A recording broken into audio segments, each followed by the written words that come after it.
नांदेड विधान परिषद निवडणुकीतील राष्ट्रवादीचे प्रवीण पाटील चिखलीकर यांनी माघार घेतले। राष्ट्रवादीचे आमदार प्रताप पाटील चिखलीकर यांचे पुत्र प्रवीण पाटील चिखलीकर यांनी आज उमेदवारी अर्ज मागे घेतलाय।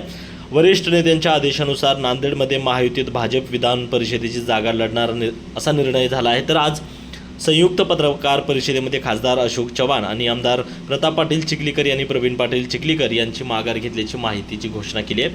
त्यानंतर भाजपचे उमेदवार अमर राजूरकर यांच्यासोबत जिल्हाधिकारी कार्यालयात येऊन प्रवीण पाटील चिखलीकर यांनी आपला उमेदवारी अर्ज मागे घेतलाय। चारुदत्त चौधरी, एकमत डिजिटल, नांदेड। भाऊ, तुम्ही रिंगणात असल्याने रंगत वाढली होती, मात्र आता उमेदवारी मागे घेतली, काय कारण आहे?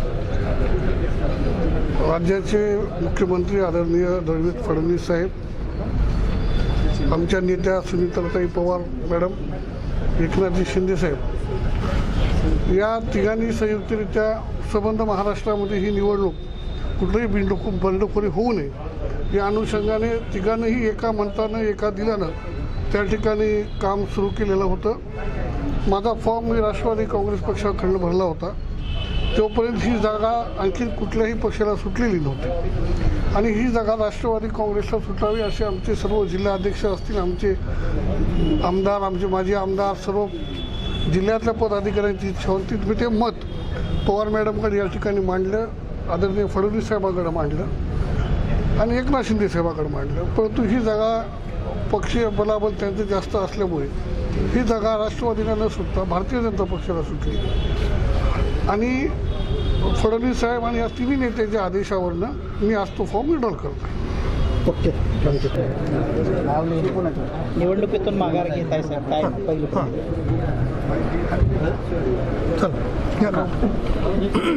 निवडणुकीतून माघार घेत आहे, काय पहिली? निवडणुकीतून माघार नाही आहे। महायुतीचा जो निर्णय आहे तो निर्णय मान्य केलेला आहे। नांदेडची जागा राष्ट्रवादीला सुटली पाहिजे ही विनंती मी पक्षश्रेष्ठीकडे केली, परंतु महायुतीच्या नेत्यांनी निर्णय घेतला की भारतीय जनता पक्ष, शिवसेना आणि राष्ट्रवादी एकत्रित लढायचं। त्या पद्धतीनं त्यांनी सांगितलेल्या निर्णयाची अंमलबजावणी होईल। पक्षाला तिकीट मागणं याच्यामध्ये गैर नाही, परंतु पक्षश्रेष्ठींनी घेतलेल्या निर्णयाची अंमलबजावणी करणं हे कर्तव्य समजून आम्ही केले। पक्षाकडे काही नाराजी वगैरे आहे का? नाराजी काय राहणार आहे? नाराजी काही नाही। तर नांदेडची विधान परिषद निवडणूक बिनविरोध होणार नाही असं सांगितलं, ते होईल का? मला असं वाटतं की हे जर सगळं चित्र बघितलं, आणखी वेळ आहे, माझी पण विनंती राहणार आहे की सगळ्यांनी या निवडणुकीतून माघार घ्यावी आणि एक वेगळा संदेश या निमित्तानं द्यावा। पण राष्ट्रवादीला जागा सोडावी आपण पूर्वीपासून मागणी करत होतात, कारण दुसऱ्या नंबरचा पक्ष आपला आहे।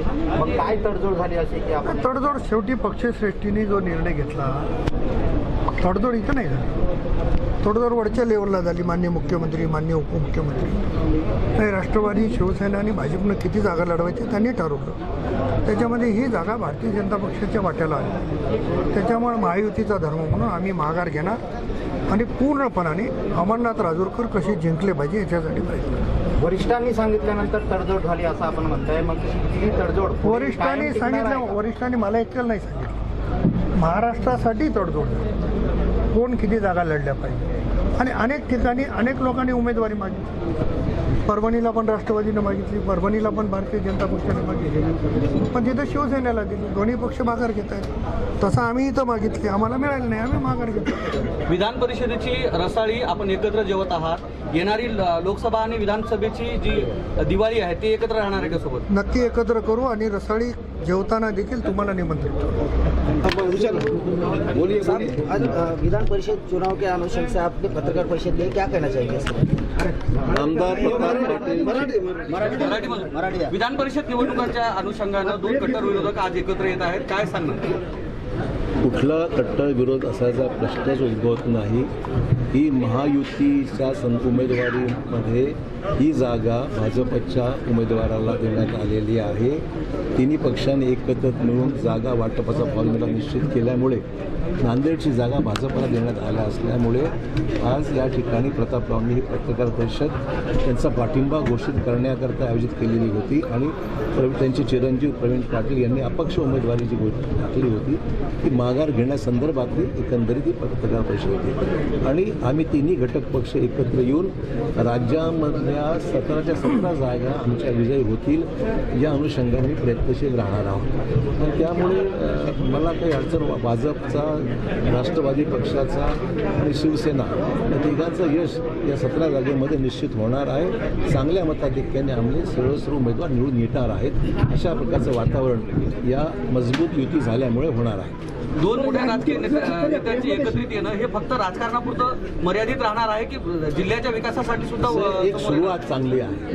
माझं मत एवढंच आहे की ज्यावेळेस काही मतभेद होतात ते मतभेद हा मनभेद नाही आहेत, मतभेद असू शकतात, काही वैचारिक असू शकतात, पण ज्यावेळेस पक्ष नेतृत्वाने निर्णय घेतल्यानंतर स्थानिक पातळीवर आमच्या सर्वांची जबाबदारी आहे की महायुतीला यशस्वी करणं. संयुक्त पत्रकार परिषदेमध्ये तुमचे मित्र पक्ष शिवसेना त्यांचे नेते दिसत नाही, काय कारण? नाही असं आमची फॉर्म भरताना तेही होते, त्यांची आमची भेटही झालेली आहे. आमदार जे शिवसेनेचे आमदार आहेत त्यांची चर्चा झालेली आहे आणि वरिष्ठ पातळीवर जो निर्णय झाला तो सर्वांनाच बंधनकारक आहे ना. जो निर्णय वरिष्ठ पातळीवर झालेला आहे तो मग तिघांना पक्षाला बंधनकारक आहे, सर्वांनाच बंधनकारक आहे. हेमंत पाटील असं म्हणाले की भाजपकडून आम्हाला मान दिला जात नाही जिल्ह्यामध्ये. असं नाही, असं काही प्रश्न कार्यकर्त्याच्या निवडणुकीमध्ये मात्र सगळे नेते एकत्र येताना दिसत नाही. ज्यावेळेस नेत्यांची ज्यावेळेस निवडणूक असते त्यावेळेस मात्र महायुतीचा धर्म म्हणून सगळे असं कधी होत नाही आहे. स्वाभाविक आहे की प्रत्येक पक्षाला वाटतं की बाबा आपापली जागा आम्हाला मिळाली पाहिजे. वाटणं काही चुकीचं नाही आहे. सर्वांना आपापल्या पक्षाची ताकद वाढली पाहिजे अपेक्षा असते, त्यात गैर काय आहे. पण शेवटी निर्णय एकमताने घेत असताना बरीचशी कसरत होते, पण नेतृत्वाने निर्णय घेतल्यानंतर मग तो सर्वांनाच मान्य करावा लागतो. तर बंगालमध्ये ऑपरेशन TMC सक्सेसफुल झाले. 60 आमदारांना मान्यता दिलेली आहे सभापतींनी. 20 खासदार देखील भाजपसोबत आलेले आहेत. काय सांगाल, काय प्रतिक्रिया आपली? प्रतिक्रिया म्हणजे तिथे असंतोष होता हे वास्तव आहे. TMCच्या विरोधात असंतोष होता, अँटी इन्कम्बन्सी फॅक्टर होता, म्हणून भाजप तिथे त्या ठिकाणी पॉझिटिव्ह जी भूमिका आहे त्यालाच लोकांनी प्रतिसाद दिला. विकसित भारताची कल्पना जी पंतप्रधान मोदी साहेबांची होती त्याला लोकांनी प्रतिसाद दिला आणि एकंदरीत त्या पक्षाच्या अंतर्गत जी परिस्थिती होती ती आता उफळून येते. लोक पाहतात कशा परिस्थितीमध्ये आमदारसुद्धा त्या पक्षात हळूहळू सोडून जायला लागले. त्यामुळे तो अंतर्गत विषय होताच. महाराष्ट्र पॅटर्न आहे असं म्हटलं जाते, भाजपचा यामागे हात आहे म्हटलं जातं. ते प्रत्येक राज्याचा पॅटर्न वेगळा असतो ना, सगळीकडे जाऊ शकतो. रुलिंग तेच लागू केले तिथल्या सभापतींनी जे महाराष्ट्राच्या सभापती. कायदा जो आहे तो सर्वांना सारखाच लागू होईल ना, जो असेल तो. आता काँग्रेसचे फक्त यवतमाळच नव्हे तर मला वाटतं 3 ते 4 ठिकाणी काँग्रेसने अधिकृत उमेदवार मागे घेतलेले आहेत. कदाचित ओढून सांगितलं असं मागे घ्या म्हणून. विधान परिषद निवडणुकांमध्ये काँग्रेसचं संख्याबळ नाहीये, त्यामुळं मी काँग्रेसला विनंती करतो की त्यांनी माघार घ्यावी असं चंद्रशेखर बावनकुळेंना आता म्हटलंय. तुम्ही कसं पाहता? तुमचे पण सहकारी बरोबर असं आहे की आपण अनेक वेळा चर्चा करून जागा एकमेकाला सोडल्या आहेत. एकेकाळी आम्ही सुद्धा काही जागा शिवसेनेला दिल्या होत्या. मी प्रदेश अध्यक्ष होतो, काही जागा शिवसेनेला सोडल्या, काही राष्ट्रवादी. तर बऱ्याचशा वेळेस बिनविरोध होण्याची परिस्थिती असते तर जागा सोडतो ना आपण. ज्या पक्षात जशी स्ट्रेंथ आहे, आज स्ट्रेंथ काँग्रेसची स्ट्रेंथ नाही आहे जिल्ह्यामध्ये आपल्याकडे तरी सुद्धा. त्यामुळे मला वाटतं माझं अपील राहील की विनाकारण आपण गालबोट लावण्यापेक्षा ठीक आहे विरोधाला विरोध हा भाग वेगळा, परंतु आपण जर संख्याबळ जर पाहिलं तर काँग्रेस संख्याबळ नाही आहे जिल्ह्यामध्ये. नांदेडला महायुतीचे 100% आमदार आहेत. आता एक आमदार वाढणार आहे. आता तरी जिल्ह्याला मंत्रीपद मिळणार आहे. मिळालं पाहिजे. नांदेड नेहमीच मिळालेलं आहे. नांदेडला मिळालंच पाहिजे. असं आहे की शेवटी हा अधिकार मुख्यमंत्र्यांचा असतो आणि त्यामुळे नांदेडला मिळाला तर आम्हाला आनंद होईल.